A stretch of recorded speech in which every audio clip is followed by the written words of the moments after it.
आपण बघू शकतो की अवकाळी पावसाने शेतकऱ्यांचे मोठ्या प्रमाणात नुकसान होते, तसेच खताचे देखील वाढते भाव। यामुळे आज छावा क्रांतिगिरी सेनेच्या वतीने येवला कृषी उत्पन्न बाजार समितीवर रस्ता रोको आंदोलन करत आले। या संदर्भात आपण काही शेतकऱ्यांशी जाणून घेऊ। रस्ता रोको केलाय कारण काय नाही? आमच्या खतांच्या गोण्यांचे भाव वाढले, यामुळे आम्ही केंद्र व राज्य सरकारचा निषेध म्हणून आज आम्ही पुणे व इंदोर महामार्गावरती येवला कृषी उत्पन्न बाजार समिती समोर रस्ता रोको केलाय। कारण आमच्या कांद्याला भाव नसतानाही तुम्ही कांदा असेल, सोयाबीन, कापूस, मका या कुठल्या शेतीमालाला भाव नसतानाही केंद्र सरकारने अचानक खतांच्या गोण्यांचे 200 रुपये गोणी मागे भाव वाढवले। त्यामुळे आम्ही केंद्र व राज्य सरकारचा जाहीर निषेध करतोय।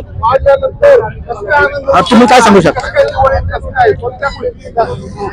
संपूर्ण महाराष्ट्रामध्ये अतिवृष्टी झाली, अतिवृष्टीने शेतकरी हैराण झालेला आहे। दुपारी गेली तरी उन्हाळा कांद्याला भाव नाही, पूर्ण शेतकऱ्याचं पूर्ण वर्ष कांद्याचं वाया गेलेलं आहे। लाल कांदा सुद्धा मातीत सडलाय अतिवृष्टीमुळे। सोयाबीनला भाव नाही, मकाला भाव नाही, सरळून गेलं। कृषी खात्याचे औषधाचे भाव वाढवले, खताचे भाव वाढवले आणि कांद्याला भाव नाही, म्हणून आम्ही येवला मनमाड रोडवर जे सरकारचा जाहीर निषेध करीत आहोत।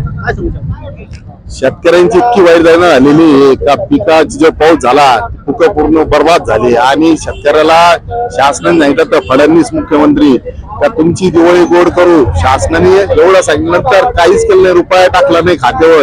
दुसरी गोष्ट खताचे जे भाव वाढले अचानक, कश काय वाढवले, म्हणजे हे शिक्षित आहे का अशिक्षित आहे, इतकी वैरदाण झालेली। यांच्यापेक्षा इंग्रज बरं होते, मी असं जाहीर सांगतो। ते 8 तास काम करून घ्यायचे आणि मोबदला द्यायचे, अशी परिस्थिती वाईट म्हणजे कधीच होणार नाही।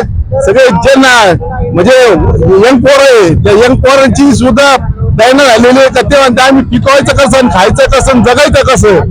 आत्महत्याची परिस्थिती झाली शेतकऱ्यांची, इतकी वाईट परिस्थिती त्याचं माप नाही। आपण बघू शकतो या आंदोलनाकडे सरकार कसं बघेल। CK 64 साठी चेतन कोळे येवला।